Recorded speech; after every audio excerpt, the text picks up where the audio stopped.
আসসালামু আলাইকুম। আজকে বানাবো বাসমতি রাইস দিয়ে কাচ্চি বিরিয়ানি।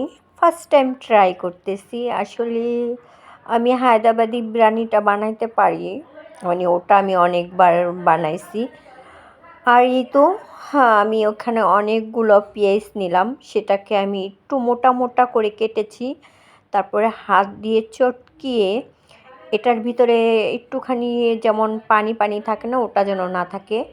আর নিয়েছি কিছু আলু, সেটাকে 2 টুকরা করে করে হালকা হলুদ দিয়ে যে পেঁয়াজে আমি ব্রেস্তা বানাবো সেই পেঁয়াজটা উঠিয়ে আমি আলুটা ফ্রাই করে ফেললাম।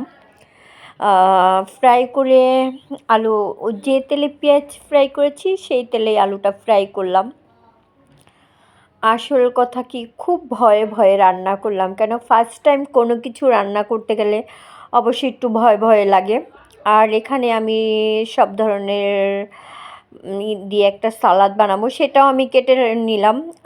আর এক পাশে আমার মুরগির মাংসটা কষানোর জন্য দিয়ে দিছি। আর এটা আমি গরম পানির ভিতর অনেক পরিমাণ মতো লবণ বেশি দিয়ে চালটাকে বয়েল করব। কেন এই বাসমতি রাইস যেটা, সেটা আমি ফার্স্ট টাইম এই চালটা দিয়ে ট্রাই করতেছিলাম। তো চালটাকে আমি ফুটিয়ে এটা আমি ঠান্ডা করার জন্য রেখে দিব কিছুক্ষণের জন্য।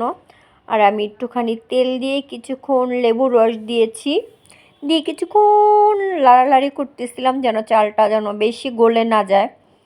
আর ওই পাশে আমার মুরগির তরকারিটাও হয়ে গেছে। ওটাকে আমি এখন আলু, ধনিয়া পাতা, এখানে সব কিছু দিয়ে আমি সব একসাথে মিক্স করব।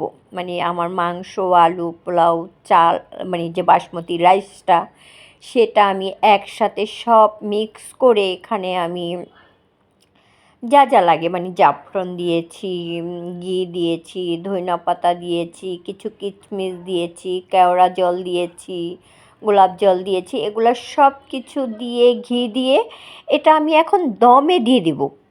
কেন দমে এটা যতক্ষণ লাগে, তো এটার জন্য আমি সব কিছু দিয়ে এটা আমি ম্যাক্সিমাম আধা ঘন্টার উপরে আমি দমে রাখবো। কেন চালটা আমার 70% ফুটানো, সেই কারণে আমি এটা দমে রাখার জন্য পুরা দমে রাখবো দেখে। আর একটু কেওড়ার জলটা দিয়ে দিচ্ছি, আর গোলাপ জলও দিয়েছি কিছুটা, মানে অল্প অল্প দিয়েছি, কারণ আমার কাছে মানে বেশি দিলে অতটা ভালো লাগে না। আর আমি এখানে পাউডার দুধটা গরম পানি দিয়ে গুলিয়ে এটার সাথে আমি পাশে রেখে দিয়েছিলাম।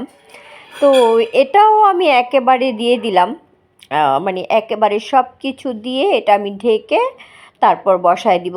সাথে কিছু কিশমিশও উপরে দিয়ে দিলাম। তারপরে যতটুকু পরিমাণ ঘি লাগে ওটাও দিয়ে দিলাম। আর এই বিরিয়ানির সাথে আমি কিছুটা মুরগির 4 পিস, ওটা আমি তেলে ফ্রাই করব।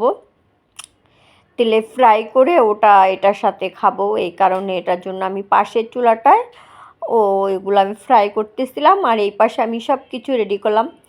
আর আমার কাছে এই সালাডটা অনেক ভালো